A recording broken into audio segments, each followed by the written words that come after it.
सिर्फ एक यहाँ बिजली का बिल ही रह गया। जो नया फार्मूला है वो बिल्कुल समझ में नहीं आता। पिछले साल जुलाई में 2025 में माइनस पे था। इस टाइम यही बिल 42,000 समथिंग का है। 1250 रुपए पर किलोवाट आपको पे करने होंगे फिक्स चार्जेस की मद में। पैनल इतना नहीं सस्ते हो सकते कि 20-25 रुपए पर वाट नीचे आ जाए।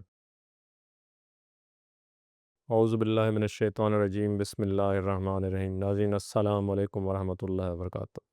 मैं Riaz Khosa Master Solar System Defence Road Lahore आपसे मुखातिब हूँ। आज हम बात करेंगे, कुछ दोस्त कमेंट्स में कहते हैं कि जी जो मैंने मशवरा दिया लोगों को कि अब चूँकि बजट में टैक्स जो है ना उसमें इजाफ़ा नहीं हुआ तो आप सोलर पैनल लगवा लें। तो ये गलत मशवरा है जो मेरे व्यूअर्स कहते हैं। ज़ाहिर है वो मेरे एक फैमिली मेम्बर की तरह हैं। उनको मैं जवाब देना ज़रूरी समझता हूँ। देखें, जो आप कह रहे हैं सर्दियों में वेट करेंगे, आप फ़र्ज़ करें सर्दियों में, मैं एक बात कर रहा हूँ, एग्ज़ाम्पल दे रहा हूँ, से आपने लाख रुपए का सिस्टम लगवाया था तो बहुत ज़्यादा कोई पैनल गिरेंगे तो 5% गिर जाएंगे ना, 4%, 5,000 रुपये का आपको फ़ायदा हो जाएगा। और अगर आप 5 लाख का सिस्टम लगवाते हैं 25,000 का फ़ायदा हो जाएगा। उससे जो 6 महीने सर्दियों से पहले जो आप वापडा यूज़ करेंगे वो उस बिल में पैसे आपके पूरे हो जाएंगे। जो दोस्त अब आप जिनका घर बन रहा है या घर तैयार हो रहा है और अभी कंस्ट्रक्शन के प्रोसेस में है, जिनको टाइम है, उसका तो होना यही चाहिए कि वो वेट करें।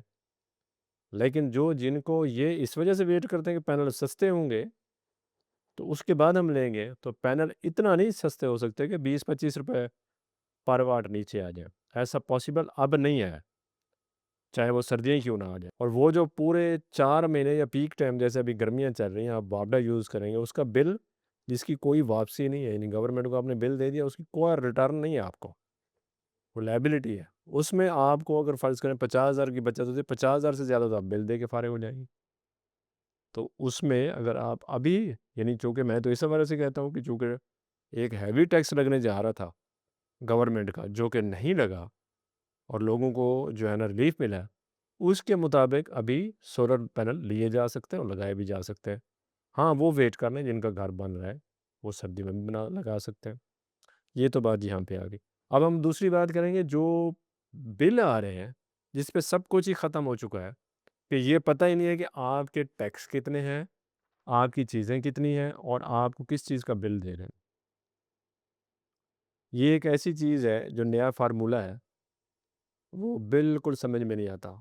मैं लोगों के भी बिल शेयर करता रहता हूँ, मैं अपने भी शेयर करता रहता हूँ, लेकिन कोई ऐसी चीज़ किसी को समझ नहीं आ रही। मैंने, आपको याद होगा, एक दफ़ा अपना बिल शेयर किया था।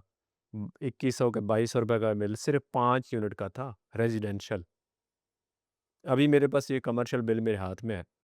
इसमें एक चीज़ और देखने को मिली है कि अगर आप अपना फ़र्ज़ करें, आपका 5 किलोवाट का लोड है और कहीं गलती से आपने 7 किलोवाट यूज़ किया है, तो 1250 रुपए, जो अभी मुझे पता चला है कि 1250 रुपए पर किलोवाट आपको पे करने होंगे फ़िक्स चार्जेस की मद में। अब आप ये खुद देख लें कि जो अब ये जो पिछले, यानी अगर साल 2025 की बात करें तो यही बिल ज़ीरो होता था, कोई फ़िक्स चार्जेस नहीं थे। इस वक्त फ़िक्स चार्जेस जो है, ये बिल बता रहा है कि 18,000 फ़िक्स चार्जेस लगे हैं। मुझे ये नहीं समझ आती कि अगर पहले ये समझ आती थी कि जनाब हमारा लोड सैंक्शन कम होना चाहिए, उस पे टैक्स कम है। अब कह रहे हैं लोड सैंक्शन ज़्यादा हो या कम हो, जिस तरफ से आपको, अगर आपका कम है लोड सैंक्शन, आपने ज़्यादा यूज़ किया, पे करना पड़ेंगे ज़्यादा पैसे। और आपके सैंक्शन लोड ज़्यादा है, आप कम पे करें तब भी आपको पे करना पड़ेगा। और अगर मैं आपको थोड़ा बिल का मज़ीद बताऊँ, तो यही बिल पिछले साल जुलाई में 2025 में माइनस पे था। इस टाइम यही बिल 42,000 समथिंग का है। इनकम टैक्स है, सेल टैक्स है और उसके बाद फ़िक्स चार्जेज़ हैं, खुदा की पनाह। ऐसा कोई बिल, मेरा मेरा अपना ज़ाती ख़्याल है कि दुनिया में कहीं नहीं बनता होगा। सिर्फ़ एक यहाँ बिजली का बिल ही रह गया है, जिस पे सबसे ज़्यादा जो है ना गवर्नमेंट ऐसे-ऐसे चीज़ों से पैसे ले रही है अवाम से, जिसकी कोई किसी को समझ नहीं आती। इसी तरह कोई असूल बनता ही नहीं है, बिलों में कोई चीज़ समझ नहीं आ रही लोगों को। अब मेरे दोस्त मुझसे शेयर करते हैं, मेरे व्यूअर शेयर करते हैं कि इस बिल का बताएँ ये क्या मतलब है? लोगों को अब उन्होंने बिल्कुल क्लियर कर दिया, पता ही नहीं चल रहा कि यूनिट कितने हैं, टैक्स कितना था। पहले तो था ना टैक्स ये है, टैक्स ये है, टैक्स ये है, फर्दर टैक्स है, ये टैक्स है, फलाँ टैक्स है। वो था, लेकिन समझ आती थी कि बिल पे टैक्स कितना है और हमने पे कितना करना है और इस पे यूनिट कितने। अब तो कुछ नज़र ही नहीं आता, समझ ही नहीं आ रही कि क्या हो रहा है। बहुत सारे व्यूवर्स मुझे शेयर कर रहे हैं और उनको समझ, मैं तो आपको अपना एक्सपीरियंस शेयर कर रहा हूँ कि जनाब अब तो ये हालत होगी कि जो आपकी सैंक्शन भी कम होगी उस पे भी पैसा है, ज़्यादा होगी उस पे भी पैसा है। यानी अब समझ नहीं आती वो इलास्टिसिटी कहाँ है। यानी अगर 5 किलोवाट का मेरा लोड सैंक्शन है और अगर मैं 7 किलोवाट यूज़ करता हूँ तो 1250 पर किलोवाट मुझे एक्स्ट्रा पे करना होगा। वो जो इलास्टिसिटी होती थी, यानी अगर आप, मेरा कोई मेहमान आ जाए और एसी ज़्यादा चल जाए, कोई गेस्ट आ जाता है या कोई चीज़ ज़्यादा हो जाती है, कभी कम हो जाती है, तो उसके जो उसमें जो चीज़ थी वो ख़त्म हो गई। अब जनाब आप जो आप उनका उनका हिसाब होगा, उनकी मर्ज़ी होगी, उस हिसाब से बिल आएगा, उसका कोई हिसाब ही नहीं है अब। पहले तो हिसाब था ना कि आप कैलकुलेशन करते थे, अब कोई हिसाब ही नहीं है। अब आपको वही कैलकुलेशन करेंगे, जो आपको बिल आएगा यू हैव टू पे।